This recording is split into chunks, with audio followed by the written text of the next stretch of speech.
wenye wake mmoja mnapata shida ya ndoa. Leo mnavitana 6 kwa 6. Mwanamke analala kule, wewe unalala huku. Ukihitaji mtu anakwambia nimechoka. Sasa ni mgombea ubunge katika jimbo la Shinyanga mjini. Kwa muda mrefu tumefanya kampeni mbalimbali kwa sababu hatukubahatika kufanya kampeni za mikutano, lakini tumefanya kampeni za nyumba kwa nyumba, vikundi kwa vikundi, vijiwe kwa vijiwe. Lakini leo nadhani ndo hatima ya kampeni yetu. Tunaomba wanachama wetu, washabiki wetu na wanaoitakia mema jimbo la Shinyanga mjini tarehe 29, wananchi wote mjitokeze kwa wingi, mnipigie mimi kura niwe mbunge wenu wa Shinyanga mjini. Asanteni sana.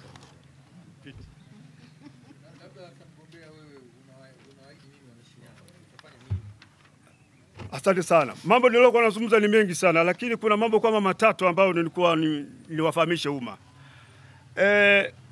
Kuna mama ntilie. Mama ntilie ni watu ambao wanapata shida sana, wala hakuna chama kinakuja kwa ajili ya kuwatetea.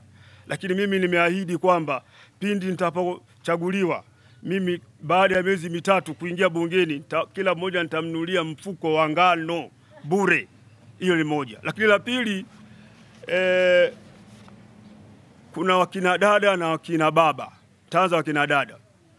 Wakina dada hakuna chama ambacho kinakuja kwa ajili ya kuwasaidia. Matokeo yake huwa wana wabuguzi, kwa sababu wakina dada wanatoa huduma nzuri sana. Lakini mimi mkinichagua, nitateua sehemu, nitajenga sehemu safi. Wanaume wote ambao wenye mke mmoja na wale wenye shida, mwe mnapata starehe zenu bila bugdha. Hii miezi mitatu kuingia bungeni, kila mmoja nitamnunulia mfuko wa ngano bure. Hiyo ni moja. Lakini la pili, kuna wakina dada na wakina baba. Taanza wakina dada. Wakina dada hakuna chama ambacho kinakuja kwa ajili ya kuwasaidia. Matokeo yake huwa wana wabuguzi, kwa sababu wakina dada wanatoa huduma nzuri sana. Lakini mimi mkinichagua, nitateua sehemu, nitajenga sehemu safi. Wanaume wote ambao wenye mke mmoja na wale wenye shida, mwe mnapata starehe zenu bila bugdha. Iko hivi. Duniani kote huwa kuna watu wa huduma kama ilivyo mama ntilie na kadhalika. Sasa sisi huku wale watu wa huduma tumewapa jina baya, tunawaita dada poa. Sasa wale mimi nimesema wale ni watu wa huduma. Kwa hiyo kwa sababu vijana na wazee sipigane, maka uking'ang'aniza unaonekana umebaka. Toka, vaa suruali yako, nenda. Nitakuwa nimeshaandaa sehemu ya kukaa. Ukifika tu unakaribishwa. Hiyo ya pili. Lakini la tatu bodaboda ni chombo cha usafirishaji. Wao wanapakia abiria mmoja, lakini wanapofika muda wa kwenda kurenew leseni, wanarenew leseni shilingi 70,000 sawa na dereva anaendesha gari abiria 40 mpaka 50.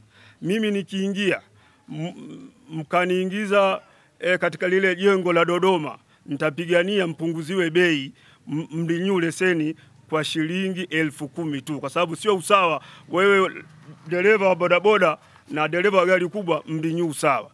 Ni mengi sana nitakazungumza kwa sababu muda ni mchache, labda niishie hapo. Itapofika muda tu wa kuzungumza tazungumza tena. Mimi kwa majina naitwa Rashidi Mohamed Katabanya. Hilo ndio jina alionipa baba yangu mzazi, lakini kwa jina maarufu mimi naitwa rais wa wanafiki. Watanzania wote hasa wa Shinyanga wanafahamu hivyo. Rais mgombea ubunge wa jimbo la Shinyanga mjini kupitia chama cha ukombozi wa umma. Naam baba. Sawa kabisa.